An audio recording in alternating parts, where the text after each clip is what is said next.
엊그제 광주에서 제41주년 5.18 기념식이 있었습니다. 새로 취임한 대통령께서 집권 세력을 대거 이끌고선 이 기념식에 참여를 했습니다. 그는 정문으로 입장을 했다고 합니다. 그리고 임을 위한 행진곡을 곁에 서 있는 유족 대표들의 손을 꽉 붙잡고 흔들면서 제창을 했습니다. 이 행사를 지켜보면서 저는 그 41년 전을 떠올렸습니다. 저는 그때 강주 민주화 운동이 일어났던 80년 5월 18일 바로 그 해에 제가 신학대학원에 입학을 했습니다. 그때를 전후로 되돌아보면 전국이 무척 혼란스러웠습니다. 바로 앞에인 79년 10월 26일 18년 동안 장기 집권을 했던 박정희 대통령께서 부하의 총에 의해 서거를 하는 큰 일이 일어났습니다. 당시 북한과 우리가 대치하고 있는 그런 상황이었기 때문에 온 국민이 그때 얼마나 불안에 떨었는지 모릅니다. 10월이 지나고 11월이 지나고 뒤숭숭하더니만은 12월 12일 12.12 사태가 터졌습니다. 전두환을 필두로 한 군부가 정권을 탈취했던 것입니다. 이를 눈치챈 학생들이 분연히 일어섰습니다. 대학에는 휴교령이 내려졌고 강주에서는 5.18 민주화 운동이 거세게 타올랐습니다. 거리마다 화염병과 그리고 돌멩이들이 난무했습니다. 이런 와중에 신학교에 입학을 해보니 이 학교에도 학내 사태가 끊임없이 크게 번지고 있었습니다. 박윤선 유명한 박사님을 위시한 작은 박영용, 신복윤, 김명혁 같은 쟁쟁한 교수들이 그 당시 총신에서 교수로 학생들을 지도하고 있었는데 이분들이 학교를 떠나는 것 아닙니까? 그러자 그를 따랐던 반 정도의 학생들도 그냥 광야로 따라 나섰습니다. 그렇게 하여 생긴 학교가 지금의 합동신학교입니다. 이렇게 대내적으로 혼란스러운 전국 상황이 이어졌기에 학교 수업도 가다쓰다를 반복했습니다.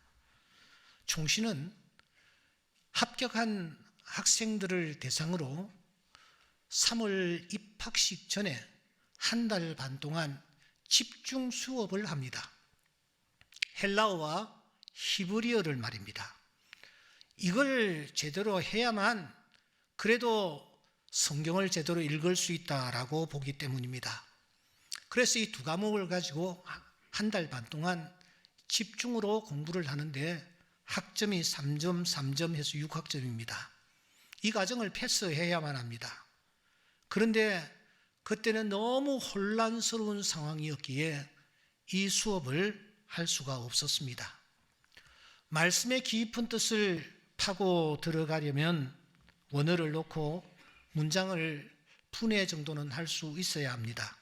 그런데 이것을 모르면 한계에 부딪힐 때가 참 많은 것입니다. 특별히 오늘 본문과 같은 말씀을 대할 때는 더욱 그러합니다. 여러분들은 아침에 예배에 참석하시면서 성경을 조금 전에 읽었습니다. 어떤 느낌이 왔습니까?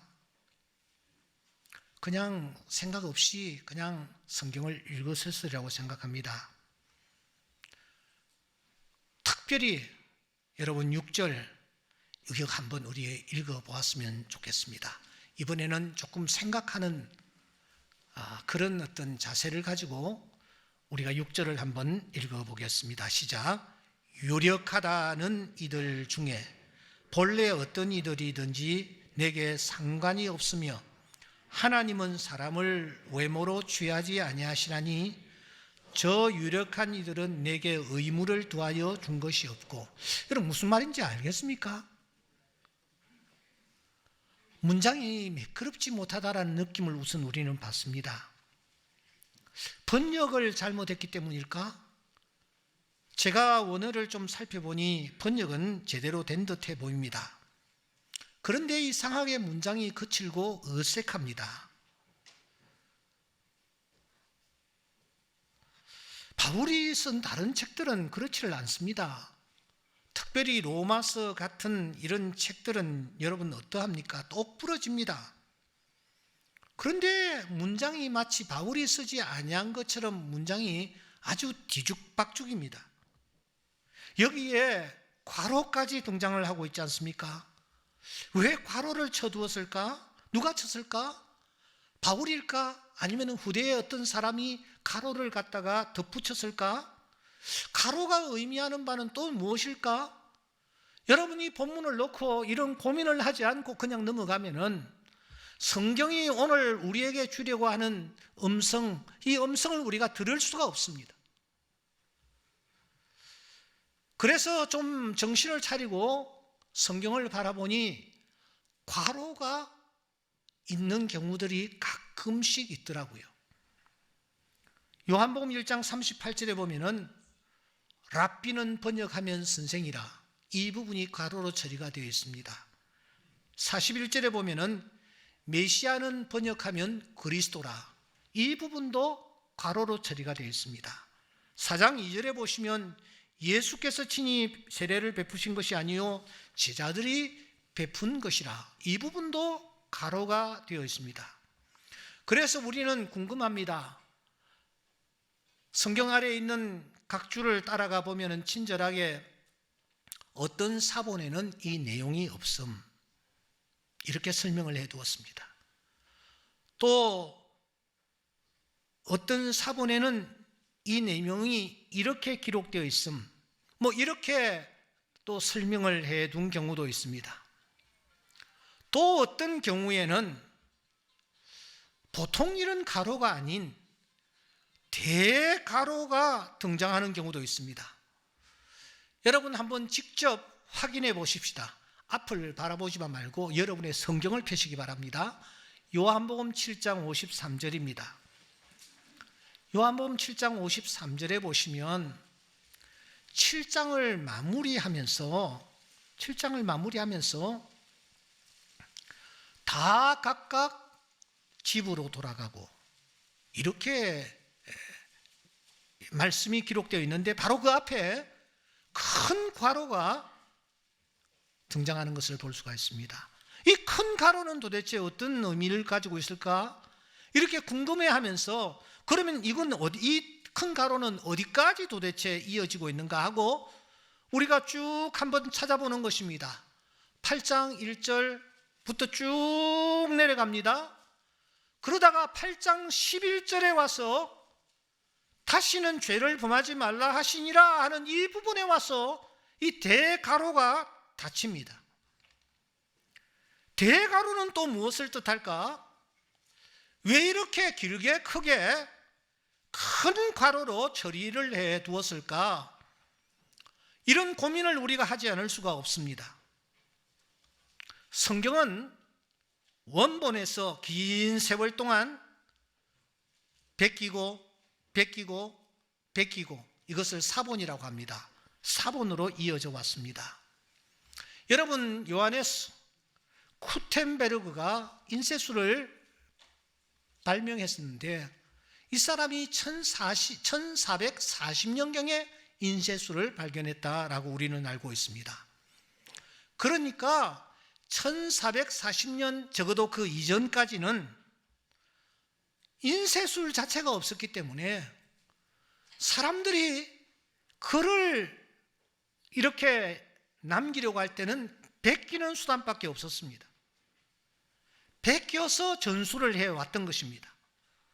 성경이 여러분 언제부터 기록이 되었습니까? 모세가 오경을 기록한 때가 BC 1500년경입니다. BC 1500년경부터 계속해서 이 필사하는 작업을 통해서 이렇게 성경이 이어 내려왔다라는 것입니다. 필사할 때의 재료는 대체적으로 어땠습니까? 파피루스 같은 것, 가죽, 양피지, 혹은 진흙, 매끈한 돌, 이런 것들이 주 재료였습니다. 이러한 재료들을 가지고 거기다가 글을 써서 이렇게 계속 이어져 내려온 것입니다. 여기에다가 히브리어라는 이 글자는 참 모양이 희한합니다. 보시는 대로 여러분, 히브리어의 이 자음이 모양이 비슷합니다. 어떤 것은 중간에 조금 칸이 비어 있고, 어떤 것은 그 부분이 이어져 있고, 어떤 부분은 내려와서 이 콩나물처럼 꼬리가 조금 달려 있고, 이게 글자입니다. 여러분, 이 글자를 사람이 베낀다고 생각해 보십시오. 파피루스나 양피지에 베낀다고 생각해 보십시오. 이게 베껴지는 과정에서 오류가 생길 가능성이 굉장히 농후합니다. 붙여야 될 부분을 붙이지 않습니다. 띄워야 될 부분들을 띄우지 않는 그런 경우들이 생겨날 수밖에 없는 것입니다. 원본이 있으면 원본과 대조를 하려는만 원본이 없는 것입니다. 그래서 이런 사본을 연구하는 학문인을 사본학이라고 부릅니다. 이들은 몇 개의 기준을 가지고 임하게 되죠. 어느 사본이 먼저 기록되었는가? 먼저 기록된 것에 더 권위를 둡니다. 어느 내용이 더 많은 사본에 기록되어 있는가? 많이 기록된 것을 더 권위를 두고 있습니다. 또 이 사본에는 있대, 저 사본에는 없다, 이런 경우에는 또 가로로 처리를 해둡니다. 참고하라는 뜻이죠. 하지만 이런 경우에라도 한 단어라든지 한 부분, 한 문장 정도일 것입니다. 그런데 요한복음 7장 53절 이하의 이 사건은 긴 내용을 가로로 처리를 하고 있습니다.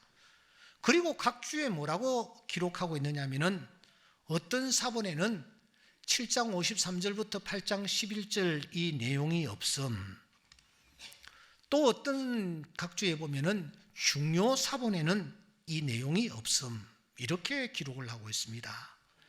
그러니까 이 사건을 전체 가로로 처리하면서 어떤 사본에는 이 내용이 송두리째 누락되어 있다는 것을 우리에게 알려주는 것입니다.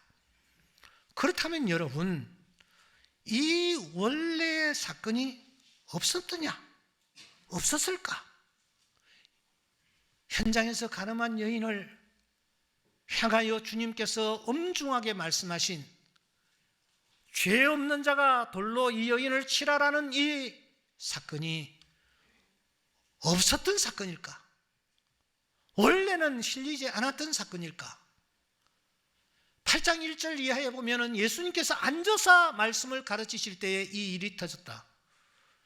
예수님께서 죄 없는 자가 돌로 이 여인을 치라 말씀하시고 다시 바닥에 앉아서 글을 쓰셨다.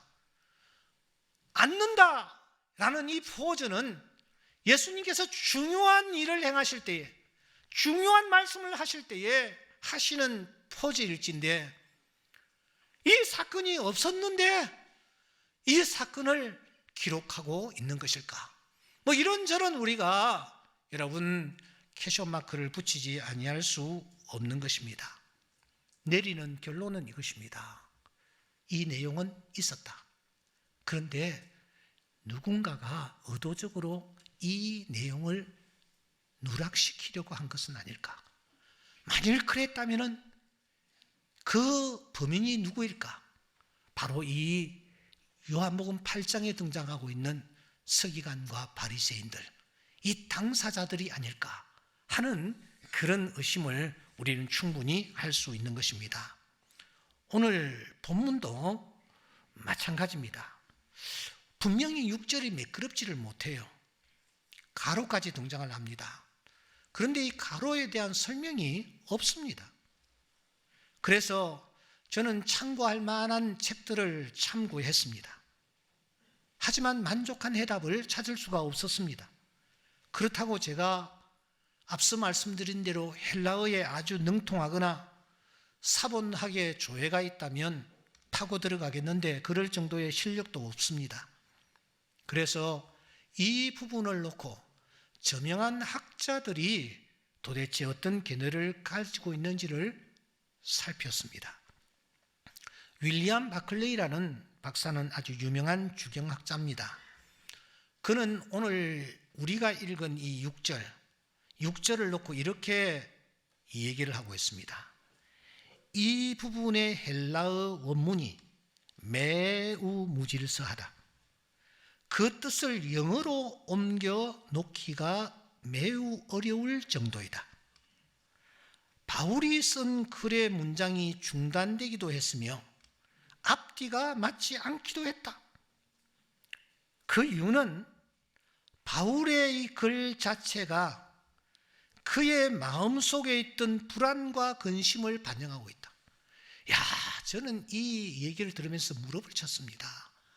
이렇게 이 글이 이 부분이 이렇게 막 뒤죽박죽처럼 보이는 것은 그때 바울이 글을 쓸 때에 그의 마음이 정리정돈이 되지 아니했다라는 것입니다.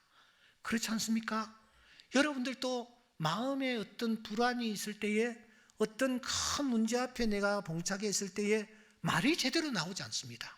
그냥 말을 우리는 막 이렇게 꼬면서 하는 것입니다. 바울이 지금 그런 심정으로 쓰고 있었기 때문에 지금 뒤죽박죽인 것처럼 보였다. 영어로 번역하기조차 어려운 그런 내용이다. 바클레이가 그렇게 보고 있습니다. 윌리엄 핸드릭슨 박사는 이 6절을 놓고 좀 더 우리에게 자세한 설명을 제공하고 있습니다. 이런 내용입니다. 이 부분은 문법 구조상 분명히 파격 구문이다. 바울이 유력하다는 이들 중에 라고 서두를 시작할 때 우리는 내게 의무를 더하여 준 것이 없고 라는 결론절이 이어질 것으로 기대하게 된다. 하지만 그는 그렇게 하지 않고 오히려 자신의 입장을 삽입한다. 그리고 나서는 다시 주어로 돌아가는데 그러나 수로로서 그 문장을 완성시키지 않고 도리어 저명한 자들이 주어가 되는 또 하나의 다른 독립설로 이어가고 있다. 무슨 말인지 아시겠습니까? 저도 무슨 말인지 모르겠어요. 그냥 쉽게 우리 이해합시다. 이 문장은 좀 특이하다. 보통 평범한 문장이 아니다. 그러니까 바울이 쓴 다른 편지들 문법 구조와는 완전히 다른 형식으로 되어 있다는 것입니다. 여기에 문제의 가로까지 등장하여서 독자들로 하여금 헷갈리게 만드는 것입니다. 그러므로 오늘 아침 우리는 다른 것보다는 6절, 특별히 이 가로 안의 문장, 이 문장을 그냥 넘어가서는 되지 않습니다. 바울이 파격 구문으로 문장을 흐트러 놓으면서까지 뭔가를 강조하려고 했던 것을 우리가 느낄 수 있기 때문입니다. 어쩌면 여러분 괄호를 통해서 더 도드라지게 이 부분을 부각시키고 있는지도 모릅니다. 요한복음 8장의 현장에서 간음한 여인의 사건을 흐지부지하게 그렇게 누군가가 장난을 쳤는데 마찬가지로 이 가로 안의 부분을 누군가가 그냥 적당하게 독자들로 하여금 넘어가게 하려는 시도로 가로를 만들어 두었다면 우리는 이 가로를 주목해야 합니다. 가로는 생략해도 좋다라는 그런 뜻이 아니라 오히려 이 부분을 우리로 하여금 집중하라는 무언의 메시지를 담고 있다라고 보는 것입니다. 그래서 오늘 저는 오늘 설교 제목을 이 본문 가운데서 가로 안에 있는 내용을 잡았습니다. 한번 크게 따라해 보십시다. 외모로 취하지 아니하심, 외모로 취하지 아니하심. 하나님은 사람을 외모로 취하지 아니하신다. 하라 했는데 안 하시는군요. 안 하셔도 좋습니다. 제 혼자서 하겠습니다. 하나님은 뭐요? 사람을 외모로 취하지 아니하신다. 여러분, 오늘 제 긴 설교를 다 이해하고 가슴에 담을 필요가 없습니다. 한 가지만 마음에 담으십시오. 하나님은 뭐요? 사람을 외모로 취하지 아니하신다.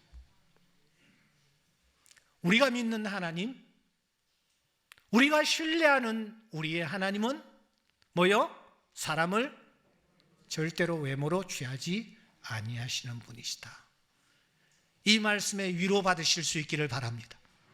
이 말씀에 큰 깨달음이 있을 수 있기를 소원합니다. 하나님은 사람을 외모로 취하지 아니하신다. 여기 우리가 포인트를 잡아야 할 것이 외모라는 단어인 것 같습니다. 외모로 사람을 취하는 것은 도대체 어떤 경우일까? 어떤 경우에 사람을 외모로 취한다고 하는 것일까? 야고보서 2장에 보시면 야고보 선생이 외모로 취하는 것에 대하여 이렇게 설명을 합니다. 1절에 보시면 사람을 차별하여 대하지를 말아라, 이렇게 전제를 깔고 2절에 이렇게 이어집니다. 만일 너희 회당에, 너희 교회에 말이야, 교회에 금가락지를 끼고 아름다운 옷을 입은 사람이 들어오고 또 반대로 남루한 옷을 입은 가난한 사람이 들어왔다고 치자. 3절, 너희가 아름다운 옷을 입은 자를 눈여겨보고 달려가서 인사를 밝게 하면서 집사님 오셨군요. 여기 좋은 자리에 편한 자리에 앉으십시오. 여기는 기둥이 있어서 뒤쪽에 앉으면 잘 안 보입니다. 이쪽에 앉으십시오. 이렇게 자리를 잘 안내를 한다. 그런데 가난한 자가 왔다. 가난한 자에게는 시큰둥하게 너 거기 서 있든지 아니면은 내 발등상 아래에 앉아라. 보입니까? 안 보입니까? 보이지도 않는 자리에 앉아라 하면 4절 이렇게입니다. 그건 너희끼리 서로 차별하는 것이다. 악한 생각으로 판단하는 자가 되는 것이다. 그렇게 말씀하고 있습니다.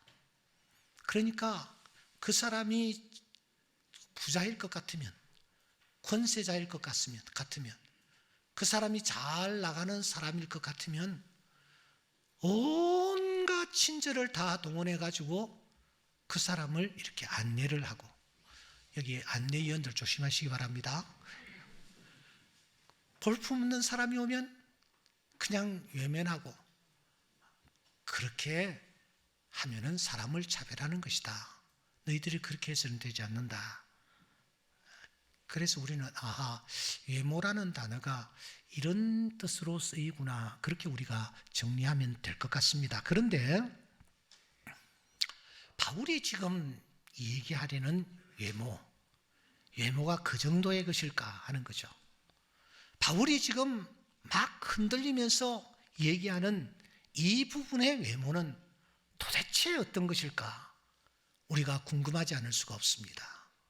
바울은 이 말을 하기 위해서 2장 1절부터 배경을 우리에게 보여주고 있습니다.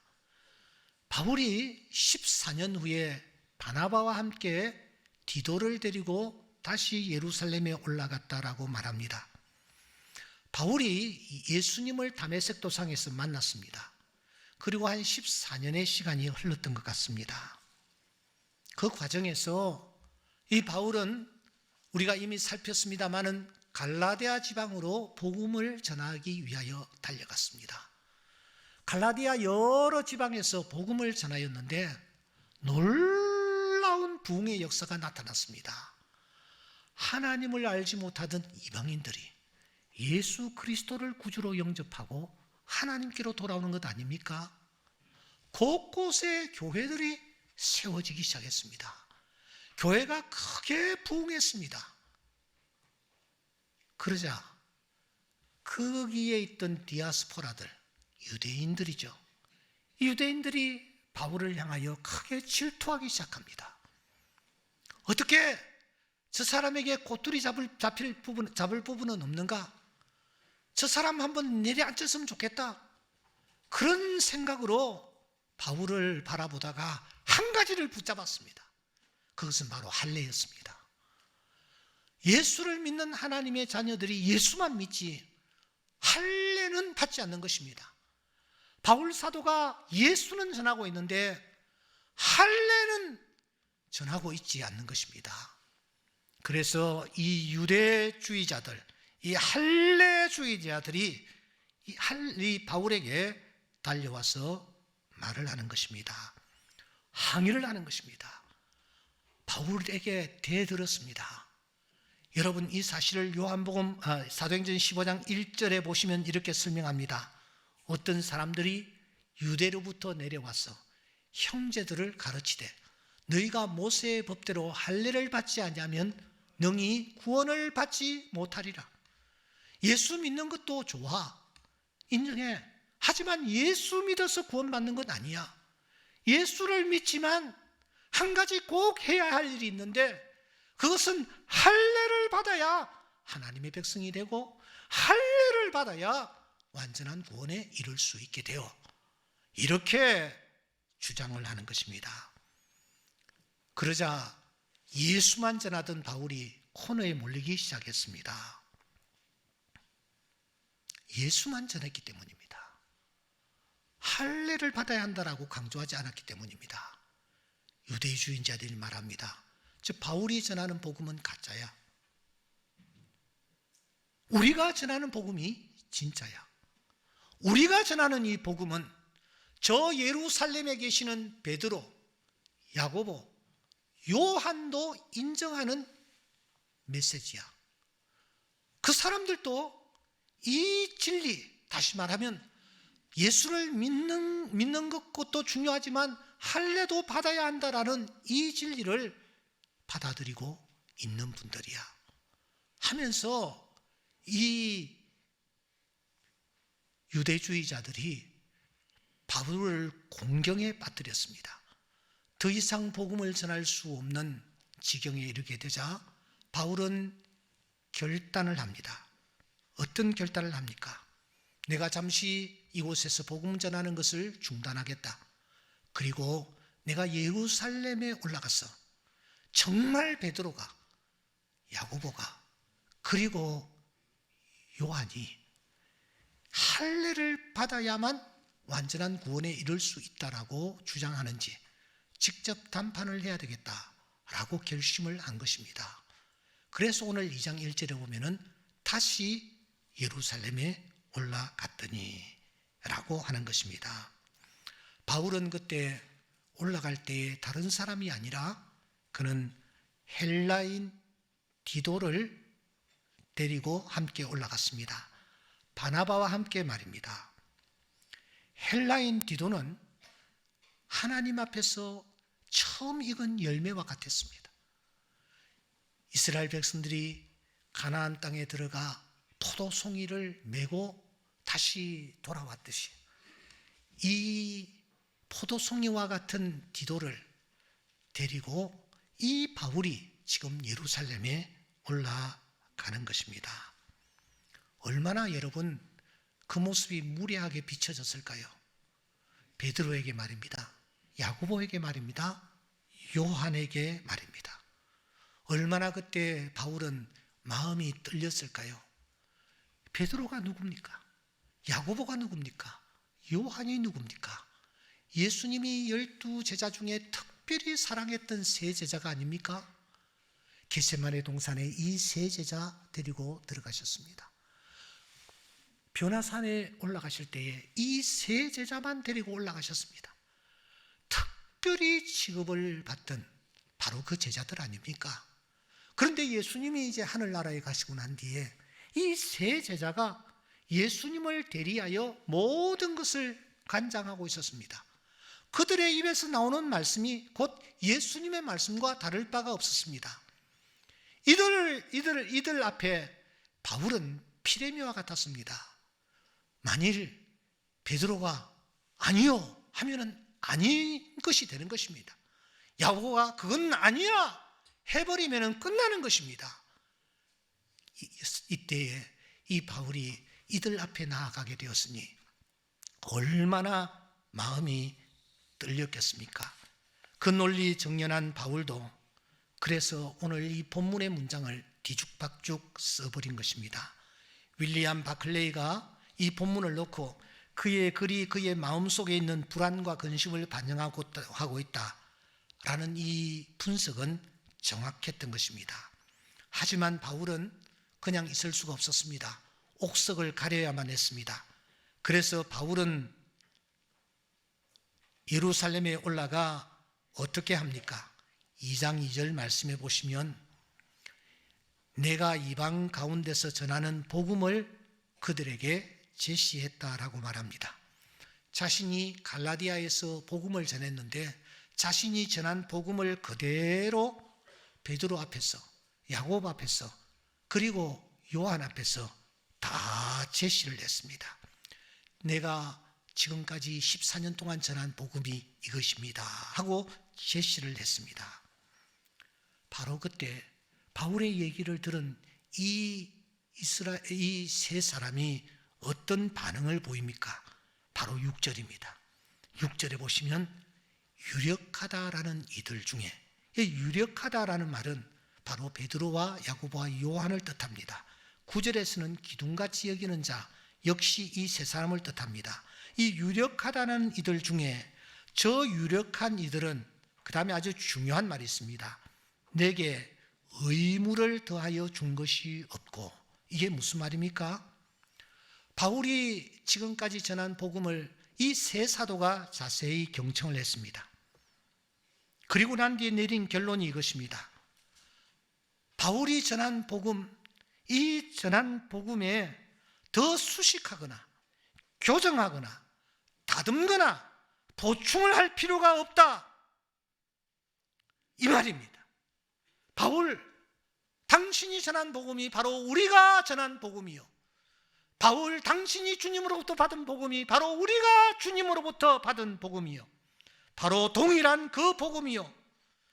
바울 선생, 당신이 전한 복음, 그 복음 이외에 그 어떤 것을 덧붙이거나 삭제할 필요가 없어, 변경시킬 필요도 없어. 우리가 전한 복음과 당신이 전한 복음이 똑같은 복음이요. 그러니까 할례를 부과하거나 시도할 필요가 없다라는 말입니다. 뭔가 당신이 전하는 복음에 아쉬운 부분이 있다, 이것 좀 더 보태도록 하시오, 이렇게 이 세 사도가 말하지 아니했다라는 것입니다. 그러면서 이 세 사도는 거기까지 찾아온 바울 사도를 이렇게 대합니다. 9절을 보십시오. 기둥같이 여기는 야고보와 게바와 요한도 내게 주신 은혜를 알므로 나와 바나바에게 무엇을 했다고요? 친교에 악수를 했다라는 것입니다. 무슨 뜻입니까? 수고 많아서 우리는 하나요, 앞으로도 수고해 주시오, 끝까지 우리 함께 갑시다, 그런 뜻을 담아 이 바울을 이들이 포옹하며 가슴으로 안았다라는 것입니다. 사도 바울이 전한 복음과 베드로, 야고보, 요한이 주님으로부터 받은 복음이 하나라는 사실, 그 사실을 그들은 공적으로 인정하는 것입니다. 바로 이 사건을 배경으로 오늘 주신 말씀이 6절입니다. 6절입니다. 그렇다면은 이 6절에 있는 하나님은 사람을 외모로 취하지 아니하신다라는 이 말씀은 도대체 어떤 의미를 담고 있을까? 우리가 결론적으로 이 부분을 살펴야 할 것 같습니다. 가난한 사람이 들어올 때에 홀대하고, 중요하고 또 옷을 잘 입은 사람이 들어올 때에 그 사람의 바깥 모습을 보고 그 사람을 후대하는, 바로 그것을 외모라고 얘기하는 것일까? 바울이 이 6절 이 상황에서 하나님은 사람을 외모로 취하지 아니하신다라는 이 말씀의 진정한 뜻은 도대체 무엇일까? 우리는 사람을 외모로 취할 경우가 참 많이 있습니다. 성공한 사람, 출세한 사람, 넉넉한 사람, 잘난 사람, 가진 것이 많은 사람, 이런 사람들을 우리가 그 사람의 가지고 있는 것을 보면서 우리가 그 사람을 그렇게 대하는 경우가 많이 있습니다. 바로 그 외모를 말할까? 하나님은 그것에 좌지우지 되지 아니하신다 하는 뜻으로 오늘 외모라는 단어를 사용하실까? 이것입니다. 이어지는 말씀을 우리가 보면서 하나님은 사람을 외모로 취하지 아니하신다라는 이 말씀의 진정한 뜻을 몇 가지로 우리가 정리하면서 오늘 말씀을 마무리하려고 생각합니다. 제일 먼저 7절을 주목하십시오. 7절에 보시면 내가 무할례자에게 복음 전함을 맡은 것이 베드로가 할례자에게 맡음과 같은 것을 보았다. 그러니까 바울은 무할례자, 이방인들이죠. 이방인들에게 복음 전하는 사명을 맡았고, 베드로는 할례자, 유대인들에게 복음을 전하는 사명을 받았다. 8절, 베드로에게 역사하사 그를 할례자의 사도로 삼으신 주님이 동일하게 나에게 역사하사 나를 이방인의 사도로 삼으셨다. 9절 한 번 더 반복합니다. 우리는 이방인에게로, 그들은 할례자에게로 가게 하려 함이라. 바로 이 앞부분에 하나님은 사람을 외모로 취하지 아니하신다 라는 부분이 자리를 잡고 있습니다. 그러니까 여러분, 여기에 이 말씀의 핵심은 이것입니다. 각자가 주님으로부터 맡은 영역이 있다, 일이 있다. 그것을 넘어서서는 되지 않는다는 것입니다. 그 영역을 인정해 주라는 것입니다. 외모로 취하지 아니하신다라는 말씀의 원래의 뜻은 그 사람이 받은 영역, 그 영역을 넘어서지 말아야 한다는 것입니다. 이것을 지금 바울은 외모라는 단어를 통해서 우리에게 알려주는 것입니다. 두 번째 외모가 무엇이냐? 약한 형제들에 대한 시선을 말하고 있습니다. 이 사건을 다루면서 사도행전 15장 19절과 20절 말씀에 보시면 이방인들을 향하여서 이방인들이 믿음이 너무 약해서 하나님께로 돌아오는 자들, 그 자들이 우상에 들어온 것과 음행과 목매어 죽인 것과 피를 가까이 하는 그런 행실을 버리지 못한 채 예수를 믿고 있었습니다. 바울 사도가 지금 의논한 결과가 이것입니다. 할례는 받지 않아도 되니 이런 부분들은 가급적 피하는 것이 더 좋지 않겠는가 하는 것을 얘기하는 것입니다. 그러니까 외모를 취하지 않는다라는 것은 그 사람이 지금 어떤 모습으로 있는지에 대해서 이해하는 마음을 가져야 한다라는 것입니다.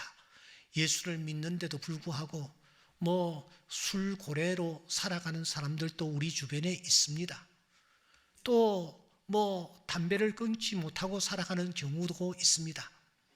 하지만 이런 사람들을 우리가 술 먹는다고, 담배를 피운다고 그 사람을 우리가 도외시한다든지 정죄하는, 그 사람의 그 외모를 취하는 자세를 가지지 말아야 한다는 것입니다. 바울 사도는 그 사람들이 할례를 받지 아니해도 그 사람들을 용납하고 받아들이는 자세를 취하여야 된다는 것입니다. 겉으로 드러나는 할례의 흔적, 이것이 설령 없다 할지라도 하나님을 믿는 하나님의 자녀로서 인정하고 용납하며 받아들이는 자세를 취하여야 한다는 것입니다.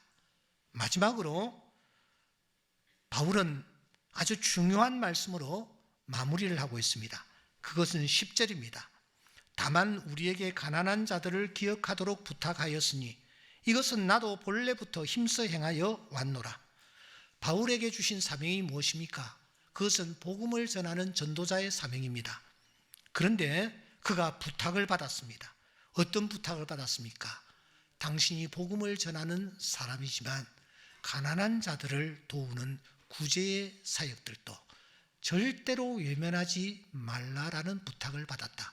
그래서 나는 그 일을 처음부터 힘썼다라고 말합니다. 결국 이것입니다. 자기만이 옳다는 의식, 자기만이 전부라는 생각, 그것이 바로 외모를 취하는 것임을 말하는 것입니다. 다시 정리하면 이것입니다. 자기의 선을 넘어가는 것, 약한 자를 이해하지 못하고 정죄하는 것, 자기가 하는 일만이 전부라고 생각하는 것, 바로 이것이 외모를 취하는 것이라는 것입니다. 하나님은 이런 외모를 취하지 아니하십니다. 하나님은 남의 영역을 넘어가지 않습니다. 사랑하는 여러분, 하나님의 영역, 예수님의 영역, 성령님의 영역, 그 영역을 하나님은 넘어가지 않습니다. 하나님은 약한 자를 무시하거나 외면하지 않습니다. 우리 같은 약한 자를 하나님은 사랑하셔서 당신의 독생자 예수 그리스도까지 우리에게 보내주신 줄 믿습니다. 하나님은 자기만 일만이 전부라고 생각하지 않습니다. 2달란트 받은 자가 한 일도 하나님은 중요하게 생각하시고 그 사람에게 하나님은 칭찬하십니다. 잘하였도다 착하고 충성된 자여, 내가 작은 일에 충성하였으며 내가 큰 것으로 내게 맡기리니 내 주인의 즐거움에 참여할지어다. 사랑하는 성도 여러분, 우리는 하나님 앞에서 어떤 자세를 취하고 있습니까? 하나님은 절대로 외모를 취하지 않습니다. 하나님은 우리에게 사명을 맡기셨습니다. 각자에게 사역을 맡기셨습니다. 이 사역을 우리가 주 안에서 잘 감당하는 자 되어야 될 줄 믿습니다. 양심이 약한 성도들이 우리 주변에 많이 있습니다. 이들을 도우는 일에, 돌보는 일에 최선을 다해야만 합니다. 자기가 하는 일만이 전부요 최고라고 생각하지 말아야 합니다. 다른 사람의 일도 중요하다라고 생각해야 하는 것입니다. 하나님은 오늘 또 우리를 바라보십니다. 외모로 취하지 않습니다.